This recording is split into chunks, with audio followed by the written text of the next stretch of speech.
Abra sua Bíblia, por favor, Gênesis, capítulo 18. Gênesis, capítulo 18. Perdoe, irmãos, Êxodo 18. Estão me ouvindo aí atrás? Aquele que puder estar em pé, tem um grupo aí, né? Para nós lermos a palavra de Deus. Aquele que puder estar em pé, quem não puder, fique sentado mesmo. É que o grupo aí levantou, né?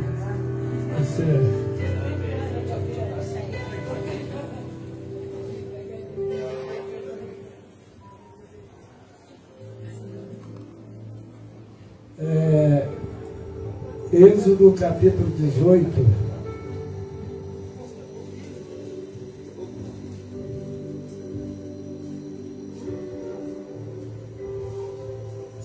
Som. Tá bom. Os irmãos acharam 18? Amém? Eu vou ler do versículo 14. Vendo, pois, o sogro de Moisés tudo o que ele fazia ao povo, disse: que é isto que tu fazes ao povo? Por que te assentas só, e todo o povo está de pé diante de ti, desde a manhã até a tarde? Então disse Moisés a seu sogro: é porque este povo vem a mim para consultar a Deus. Quando tem algum negócio, vem a mim para que eu julgue entre um e outro, e lhes declare os estatutos de Deus e as suas leis. O sogro de Moisés, porém, lhe disse: não é bom o que fazes, totalmente desfalecerás, assim como este povo que está contigo, porque esse negócio é muito difícil para ti. Tu só não o podes fazer. Ouve agora a minha voz, eu te aconselharei, e Deus será contigo. Sê tu pelo povo diante de Deus e leva as tuas coisas a Deus. E declara-lhes os estatutos e as leis, e faz-lhes saber o caminho em que devem andar e a obra que devem fazer. E tu, dentre todo o povo, procura homens capazes, tementes a Deus, homens de verdade, que aborreçam a avareza, e põe-nos sobre eles para maiorais de 1000, maiorais de 100, maiorais de 50 e maiorais de 10, para que julgue este povo em todo o tempo, e seja que todo negócio grave que tragam a ti, mas todo negócio pequeno, eles o julguem. Assim, a ti mesmo te aliviarás da carga, e eles a levarão contigo. Amém? Amém. Tome o seu assento, por favor. Irmãos, eu sou grato, né? Eu confesso que o pastor Carlos deu assim uma certa liberdade, né? Não tem um tema. E até hoje eu não sabia ainda o que eu iria ministrar nesta manhã ou nesta noite. E a gente fica, né, pensando na pregação, pensando na festividade e também pensando em outras coisas, né? Porque a nossa vida não para.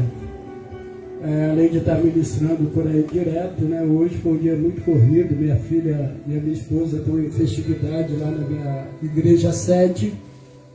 E tudo corrido, eu tive que sair também, que eu tenho um curso que eu faço, tive que estar lá 2 horas da tarde, só consegui chegar em casa às 6h30.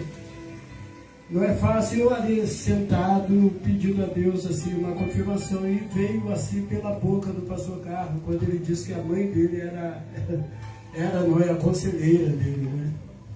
E aí eu fiquei em paz, né, em relação a isso, quando ele disse, né, porque na multidão de conselhos há sabedoria, e a gente precisa de conselhos.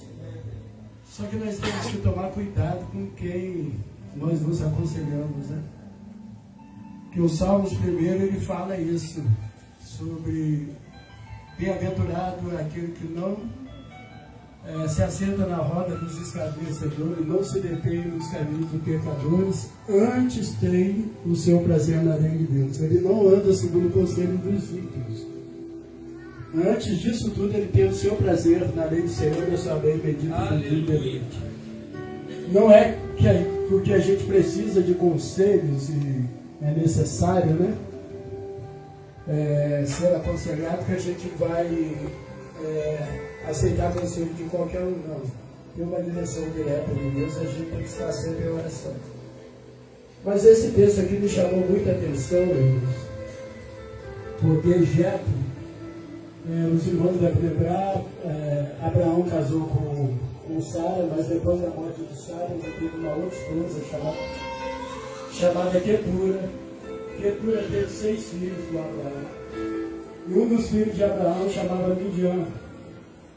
E nesse Midian surgiu a tribo, os midianitas, onde Jetro fazia parte, era sacerdote Midian.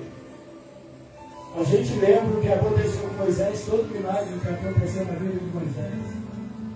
Ele era o chamado libertador, tipo de Cristo. E Moisés ali ele foi salvo milagrosamente. A gente vê a mão de Deus agindo a favor de Moisés. Quando houve a ordem para matar todas as crianças com menos de 2 anos para baixo, a Bíblia diz que surgiram 2 mulheres, 2 parteiras, que se rebelaram porque toda a lei absurda ela não pode ser obedecida, né? Toda a ordem absurda, e elas temeram a Deus, a Bíblia diz isso. A mãe de Moisés também, mesmo os guardas chegando até a porta, e alguém até disse que José disse que eles entraram para dentro da casa de Joquebede, mas a Bíblia diz que ela conseguiu esconder aquele menino por um tempo, porque não só ela, mas era Deus que estava protegendo aquele menino. E chegou um momento que ela não podia mais esconder. Ela resolve tomar uma arca, colocar o menino dentro daquela arca e colocar no rio. E ali ele foi sendo guiado por Deus. Às vezes as pessoas duvidam disso, né? Ontem pela manhã eu não tenho costume de ver, né? Mas não foi coincidência. Foi projeto de Deus mesmo. Eu liguei a televisão pela manhã. Estava passando o programa da Patrícia e ela estava entrevistando o rapaz que, em cima de um tapume, ele e a mãe conseguiram ficar sobre aquele rio, aquela correnteza, 15 quilômetros. E o pai dele fez o esforço danado para salvá-los, né? Tanto ele como a mãe. Ele estava já machucado pelo acidente que ele sofreu de moto, corpo já cortado, e aquela água suja. Ele afundou algumas vezes, mas conseguiu escapar. Até ele não sabe explicar como que aquela madeira apareceu ali. Eles conseguiram se apoiar naquela madeira, ele e a mãe. Quando ele olha para trás, vê o pai afundando e não voltou mais. E ali ele foi relatando, né? No começo acharam que era mais de 20 quilômetros, mas não foi, era de 15 a 11 quilômetros. Em cima daquela tábua, e ele relatando que quando eles viram uma possibilidade de eles pararem, né? Não continuar naquela correnteza, foi feita uma oração, uma espécie de uma oração do jeito deles. E eles acreditam que Deus mandou um vento e mudou o curso daquela correnteza. E eles foram parar em cima de um monte de entulhos, pedras. E ali eles ficaram mais de 5 dias. E um dia que ele não suportava mais, ele dizendo: mãe, eu vou ter que beber essa água suja. E a mãe dele falou: filho, não faça isso. Ela desfalecendo também. Quando ela olha ao lado, ela vê um galão de água. Tomaram aquela água e 2 dias depois foram encontrados. Aí não tem como a gente duvidar do que está escrito em relação a Moisés. A filha de Faraó ouve o choro do menino, vai até ele, pega aquele menino. A irmã de Moisés vai atrás, dá uma orientação a ela. E a Bíblia diz que a mãe que estava preocupada se perderia o filho ou não, agora o filho volta para os seus braços. Assalariada. Quem queria matar agora vai pagar para ela cuidar daquele menino. E depois de um certo tempo, o homem que queria matar o menino teve que esconder ele no palácio e proteger ele. E prepará-lo ainda para ser quem foi.